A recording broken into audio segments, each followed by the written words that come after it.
So I just wanted to record this video as a big mind shift for myself personally.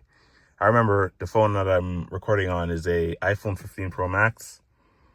So I remember when this phone was about to come out, and the 14, which is the previous model, of course, it goes in sequence, right?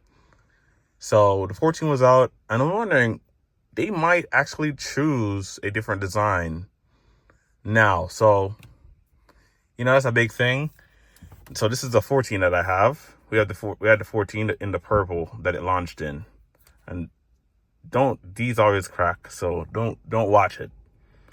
But they always crack, and I'm a big non-believer in these now. So this phone, shortly after I got the 15, which is weirdly enough, the phone went dead. No one was using it, but we had it activated, and it had an iCloud, one of my family members iCloud in, but they weren't ready to switch over. So the 15 was about to come out, and I was like, man, I should get a 15.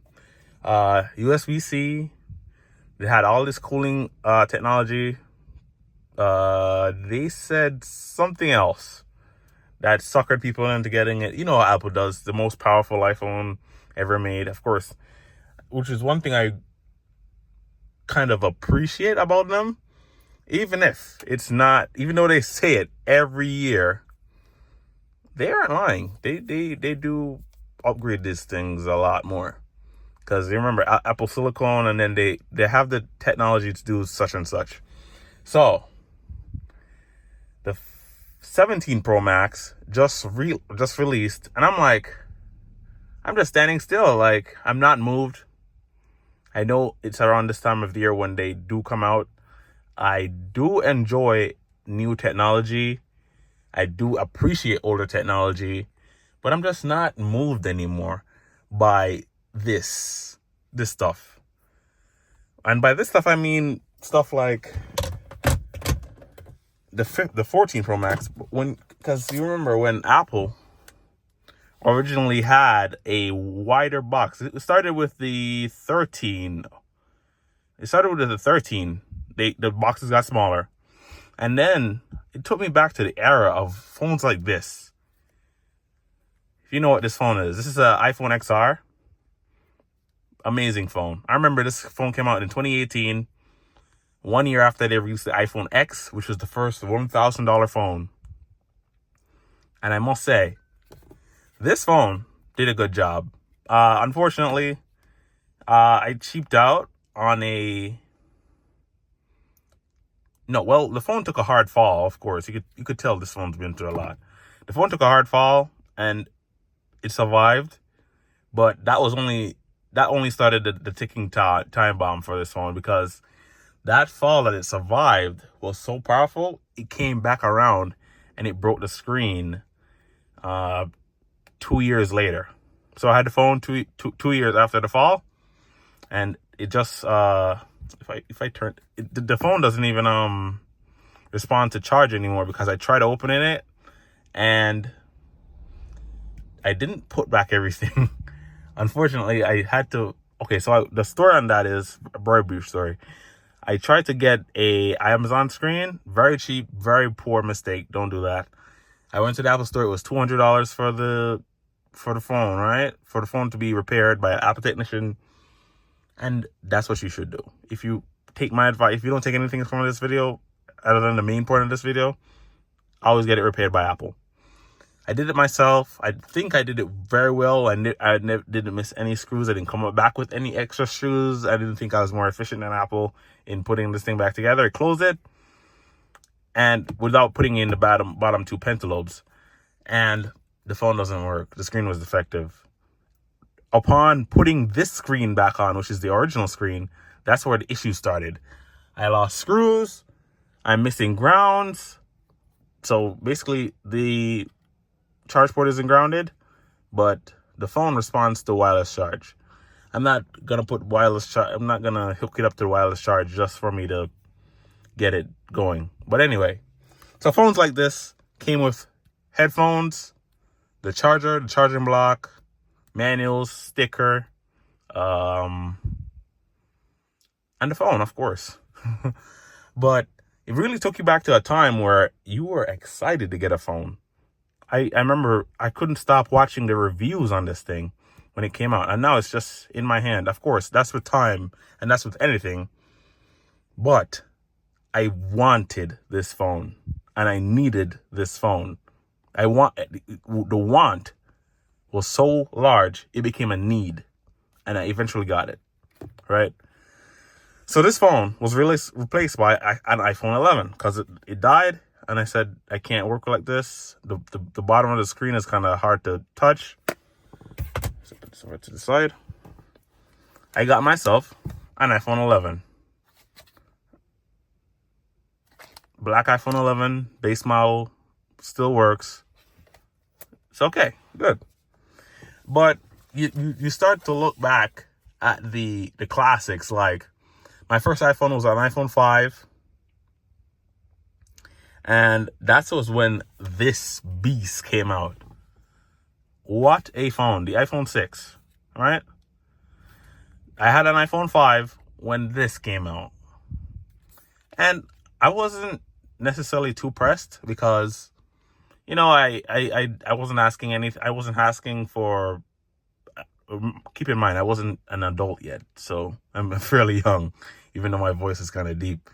But I wasn't an adult. I wasn't able to work as now, where I could just work the money to buy a 17 Pro Max if I wanted to, or I could just get out of where I need to get the money from to get that phone. But I'm just saying, back then, this was, as a teenager, this phone was the pinnacle when I had my iPhone 5.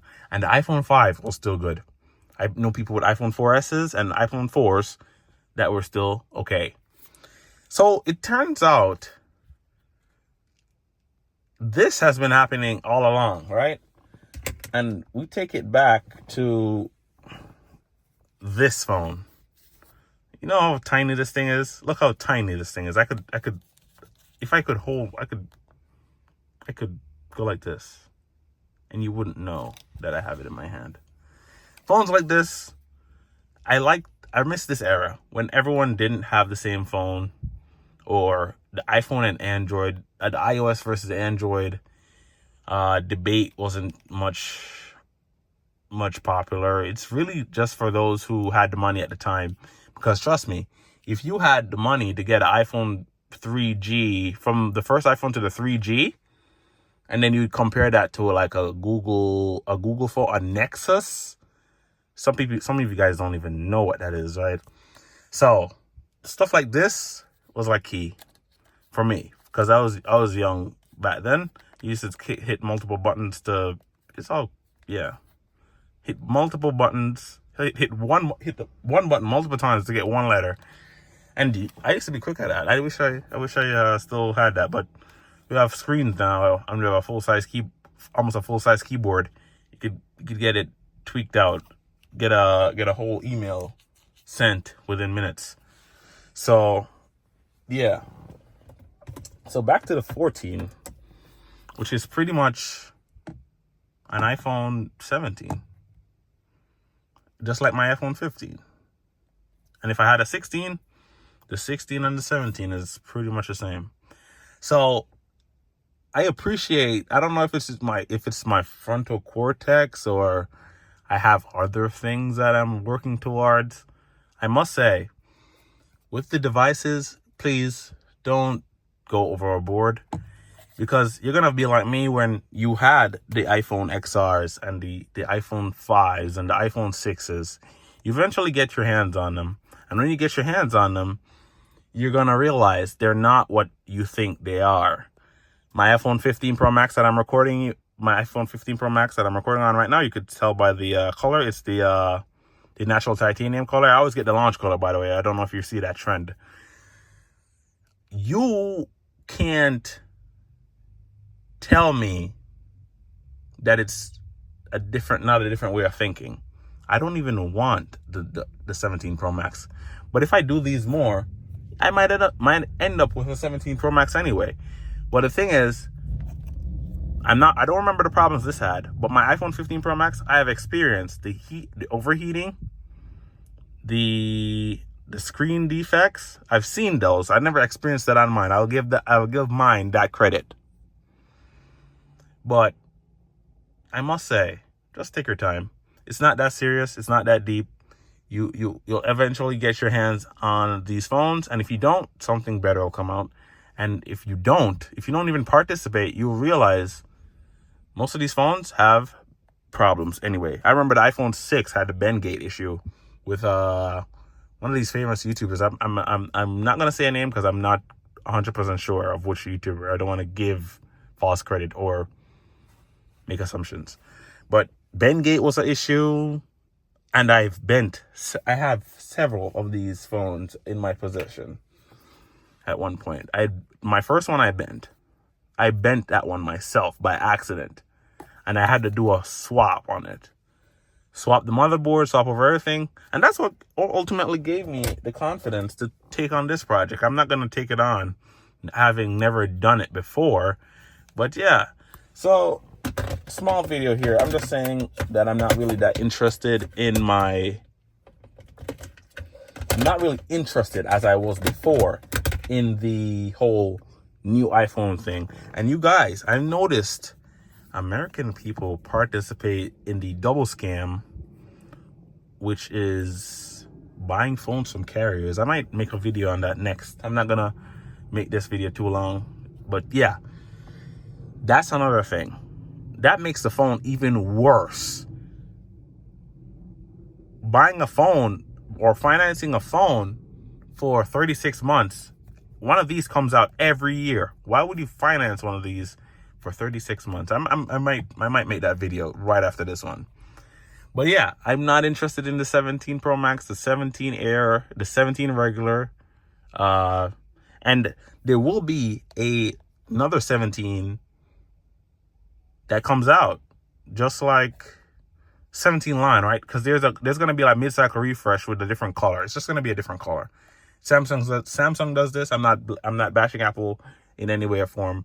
I'm just saying, you guys, sometimes you have to take your time. You don't want to have too much buyer's remorse in this world, because everything's on YouTube. And now I'm one of those guys who tells you, oh, you don't need to buy the new phone. I used to be that person, like, no, I want the new phone. Now I'm the person who's on the other side of the coin telling you it's not worth it. And trust me when I tell you it's not worth it, you'll see that there's no necessary reason for you to upgrade your phone. For me to have a 15 Pro Max and I have a 14 Pro Max. The 14 Pro Max, something's wrong with this 14 Pro Max that I had to get replaced, right? This is maybe aiding in my decision not getting a new phone.